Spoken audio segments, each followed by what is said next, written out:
Hujambo na karibu kwa mara nyingine tena mtazamaji wa The World News katika kipindi hiki cha ulimwengu wa siasa. Mimi ni Adam Hussein. Kamanda mkuu wa zamani wa jeshi la Jamhuri ya Kiislamu ya Iran IRGC anajivunia kuwa nchi yake inaweza kumuua Donald Trump ndani ya White House, akisema tuna uwezo. Kamanda mkuu huyo wa zamani wa Iran amejigamba kuwa taifa la Jamhuri ya Kiislamu ya Iran, taifa la Kiajemi, lina uwezo wa kumuua Trump hata akiwa ndani ya ikulu ya White House.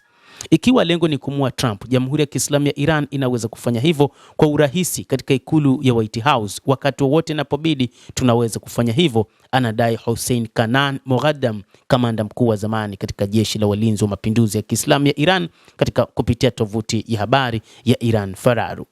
Jenerali huyo wakati huo alidai kuwa nchi yake hailengi amani kutokana na mazungumzo ya sasa ya Marekani na Iran, na alikataa kulipiza kisasi dhidi ya Amerika katika vita. Hatufanyi mazungumzo na Marekani kwa ajili ya amani, tunafanya mazungumzo ili kupunguza mivutano, Moghaddam alisema, na kuongeza kuwa mazungumzo ya Iran na Washington yanalenga kuimarisha matakwa ya Jamhuri ya Kiislamu ya Iran. Hatufanyi mazungumzo ya amani na Trump na wasaidizi wake wa uhalifu. Katika mazungumzo hayo tunatafuta tu kurejesha haki zetu na kufafanua shutuma zinazotolewa dhidi yetu na Marekani, anasema Moghaddam. Kuhusu kulipiza kisasi dhidi ya rais wa Marekani Donald Trump ni jambo ambalo linasalia katika meza, Moghaddam alisema. Hata hivyo, Moghaddam ambaye alikuwa kamanda wa jeshi la Jamhuri ya Kiislamu ya Iran anaamini kwamba uwezo wa kumtafuta Donald Trump wakati wowote upo, na kutokana na namna ambavyo wao kama Iran wana uwezo wa kijasusi wa hali ya juu, anaamini ni jambo ambalo linawezekana kwa wakati wowote pale ambapo itaamuriwa jambo hilo lifanyike. Anazungumzia hayo kutokana na kauli za wananchi wakati wa mazishi ya kiongozi mkuu Ayatollah Ali Khamenei, na kauli ambayo imetiwa msisitizo na kiongozi mkuu wa Jamhuri ya Kiislamu ya Iran. Matamshi ya kiongozi huyo wa zamani wa kijeshi yanakuja wakati mashambulizi ya Marekani dhidi ya Iran yakizidi kuongezeka mwishoni mwa juma na hata wiki hii, na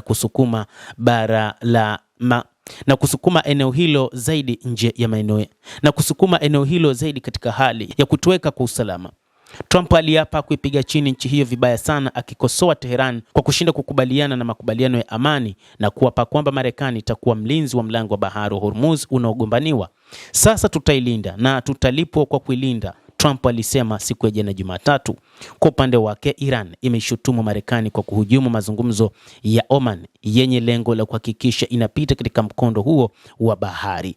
Iran ilidai kuwa Marekani inaongeza hatari ya mzozo mkubwa zaidi, ikilani uchokozi wake wa mara kwa mara na vitendo vya kudhoofisha utulivu. Msemaji wa jeshi Ebrahim Zulfaghr naye pia alisema, na hapa namnukuu, viongozi wa nchi za eneo hilo wameonywa kwamba ushirikiano wowote wa Marekani au usaidizi wa vifaa vya kijeshi utachukuliwa kuwa ni kitendo cha vita dhidi ya Jamhuri ya Kiislamu ya Iran na usalama wa taifa, alisema.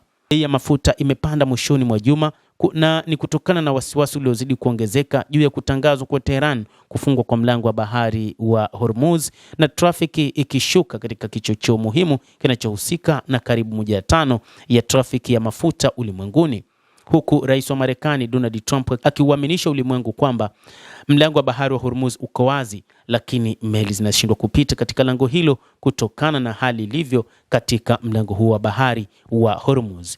Mtazamaji wa The World News, endelea kutufuatilia, lakini ni kusihi usisahau kulike, usisahau kucomment, kadhalika usisahau kusubscribe channel yetu hii ili upate habari hizi kwa mapana kupitia hapa The World News. Utaweza kufahamu mambo mengi yanayojiri katika